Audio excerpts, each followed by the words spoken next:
Mr. Rijiju. Appreciate you joining us, sir. This is Vineet. I hope you can hear me.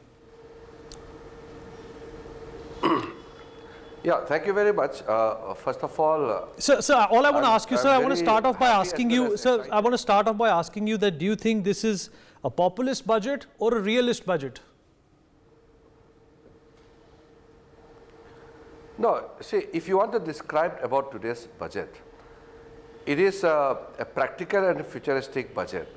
Whatever the performance of the government you have seen in last 10 years, it is all reflective of the intention of the government, and those achievements of the 10 years have been well summarized in today's interim budget, which is going to be shaped fully in the full budget to be placed in the month of July.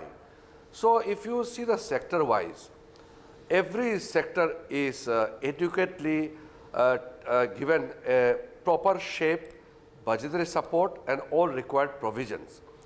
If you see the science and space and all the research sector, never before a confident nation, what we see today, is not seen in the past.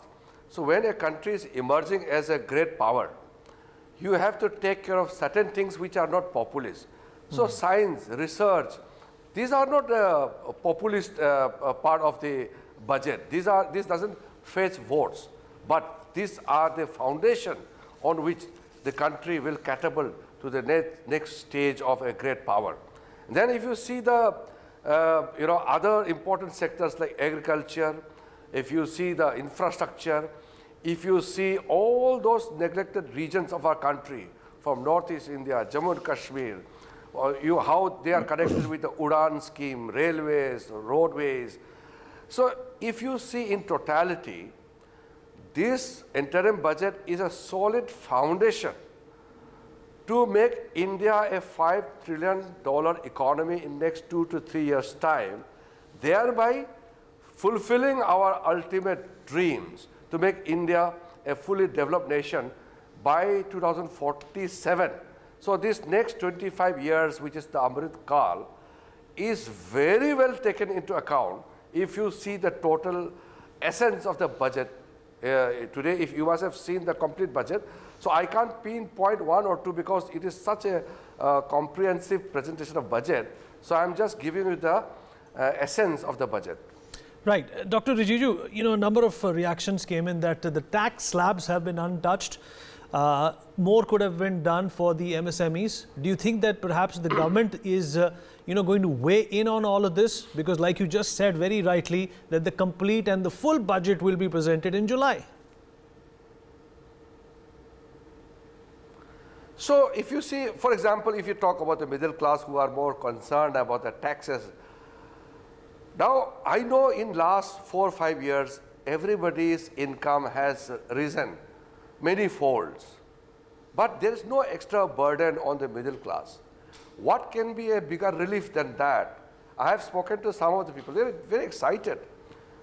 So the income is not stagnated, income is rising, inflation is under control, fiscal management is totally in full balance, and at the same time, your total expenditure on infrastructure is rising, which creates jobs, revenues, incomes. So that is how a confident nation behaves. It is such a wonderful moment for India. Prime Minister Modi ji has rightly described, "Yahi samay hai, sahi samay hai," and the whole world is having a good time about when they look about India, because India is driving the world economy. India's contribution in the world economic growth has never been this substance. It's a substantive contribution of India is being accepted by the whole world. So that is why I am maybe a senior minister in the government, but it is a moment of excitement for everyone. So I am naturally happy because our government is performing so well. But the best part is people are happy, and the global community is acknowledging that. So that is why, whether it's about the taxation, about the GST collection, which is record after record, now 1.74 lakh crore collection of GST, unthinkable just few years back. So this is the kind of government's prudent fiscal and financial management, and that is showing the determination of the government, a confident government to take India in a right direction for our future course of making India a developed nation. Right. And Dr. Rijiju, if you talk about the capital expenditure that the government does, that has also found, a massive increment to 3.4 of the GDP, the gross domestic production, which is translating into 11.1 lakh crore of rupees. Do you think this figure does have the propensity to generate employment? Something which the opposition has always been targeting the Bharatiya Janata Party over, that there are not enough jobs. See, the massive jump in the capital expenditure is the fact that how much wealth we are going to generate. The capital expenditure is going to create not only the jobs, but it's going to create the wealth. It's going to make people wealthier. So, see, as a minister, after Prime Minister's guidance and direction, we have ensured that we spend the entire allocation of the budget of each respective ministries on time. For example, in my science ministry, by the December only, we had crossed, mostly 70% of our budget expenditure. So, it is not the allocation alone. So, it is not only the, budgetary provisions. It's the outcome. It's the execution. So, whether you see the capital expenditure rise or our other recurring expenditure, there's no crisis. The country is being managed in such a professional manner that India's economy is the most stable economy in the world. That is the main point. That is why I don't want to break into all structural issues and other sectoral matters. So if you see the totality of the budget, this is one of the finest ever budget, and this interim budget is such a confidence generating budget that I feel proud to be part of the government. Dr. Rijiju, one last question before we let you go. There was obviously a repetition of, Viksit Bharat goal. There was also the emphasis on Gyan, which is the Garib, the Yuva, the Annadata, that's the farmer, and Nari Shakti as well.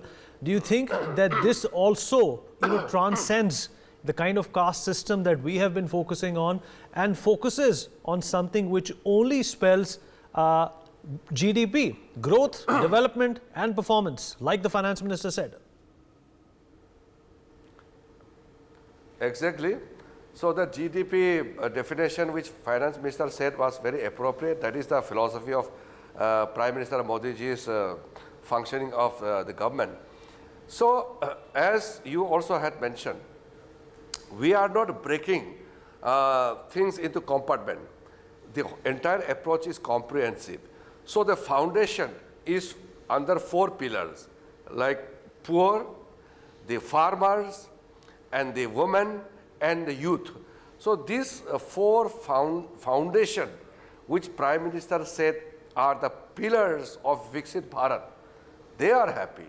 So whether you see the sports persons, you see the scientists or the armed forces for them like ORAP, or you meet the farmers, or you meet entrepreneurs, startups, all sectors across, everybody is excited about this budget. Dr. Rijiju, appreciate you taking out the time and speaking with us, and congratulations once again on this budget, and all the best for the Lok Sabha election, sir. Thank you so much. For more such videos, subscribe to the NewsX YouTube channel, hit the bell icon.